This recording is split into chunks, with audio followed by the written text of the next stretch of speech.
Hello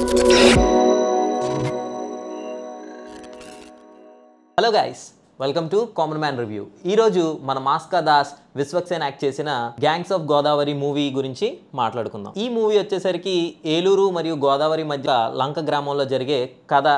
ఈ సినిమాలో hero పేరు రత్నాకర్. అల్లరిచిల్లరగా చిన్న చిన్న దొంగతనాలు చేసుకుంటూ ఒక రాజకీయ నాయకుడిగా ఏ విధంగా ఎదుగుతాడు అంటే, అక్కడ ఉన్న రాజకీయ వైరాన్ని తనకి ఎంత పాజిటివ్గా మార్చుకొని తను ఎలా రాజకీయ నాయకుడిగా ఎదిగాడు, ఆ ఎదిగిన తర్వాత ఏ పరిస్థితిని ఎదుర్కొన్నాడు, రాజకీయ నాయకుడిగా ఎదిగినప్పుడు అతని పేరు టైగర్ రత్నాకర్గా మార్చుకున్న తర్వాత తను ఫేస్ చేసిన కాన్సిక్వెన్సెస్ ఏంటి, ఇలాంటివన్నీ కూడా మూవీలో చూడొచ్చు. ఈ మూవీలో విశ్వక్సేన్ గారి యాక్టింగ్ వచ్చేసరికి ఎక్స్ట్రాడినరీగానే ఉంటుందండి. ఎందుకంటే తన పాత మూవీలో చూసుకున్నట్టే రా అండ్ రస్టిక్ యాక్టింగ్ ఎక్కడా కూడా విడిచిపెట్టలేదు. కాకపోతే ఇక్కడ నేను చాలా డిసప్పాయింట్ అయిన విషయం ఏంటంటే, గోదావరి యాస అనేది చాలా తక్కువగా కనిపించింది. ఈ మూవీలో ఎమోషనల్ గా సీన్స్ క్యారీ అయ్యి ఉంటే బాగుండేమో అని నాకు అనిపించింది. ఇందులో ఇంకొక ఇంపార్టెంట్ క్యారెక్టర్ ఉన్నారండి, ఆమె ఎవరో కాదు, అంజలి. ట్రైలర్ లాటిల్లో చూసి చాలా స్కోప్ ఉంటుందేమో అనుకున్నాను, బట్ మూవీ చూసిన తర్వాత నాకు అనిపించిన ఫీలింగ్ ఏంటంటే ఆవిడకి అంత స్క్రీన్ స్పేస్ లేదేమో అని నాకు చాలా డిసప్పాయింటింగ్ అనిపించింది.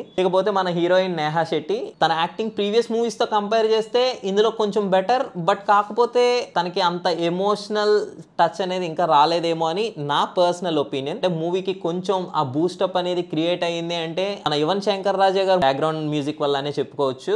మెయిన్లీ ఇంటర్వెల్ బ్యాంగ్ లో వచ్చి ఒక ఫైట్ సీక్వెన్స్ అనేది ఉంటుందండి, అది చాలా ఎక్స్ట్రాడినరీగా ఉంటుంది. ఫైట్ సీన్స్ ఉన్నాయో అవన్నీ కూడా చాలా ఎక్స్ట్రాడినరీగా తీశారు.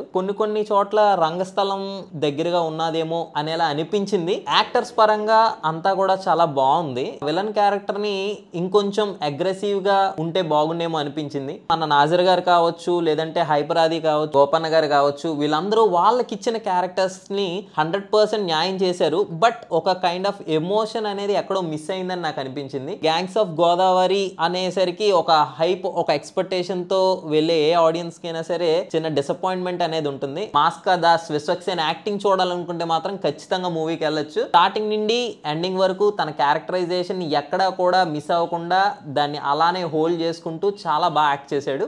ఆ విషయంలో అయితే నో డౌట్. మరీ హోప్స్ పెట్టుకొని ఎక్స్ట్రాడినరీగా ఉంటుందని వెళ్ళకండి. ఓవరాల్ గా మూవీ వచ్చేసరికి వన్ టైం వాచబుల్ అండి. ఇటువంటి హానెస్ట్ అండ్ జెన్యూన్ రివ్యూస్ కావాలి అనుకుంటే మా యొక్క CMR common man review channel కి తప్పకుండా సబ్స్క్రైబ్ చేయండి అండ్ లైక్ కొట్టడం మర్చిపోకండి అండ్ మీ ఫ్రెండ్స్ కూడా ఖచ్చితంగా షేర్ చేయండి. Thank you.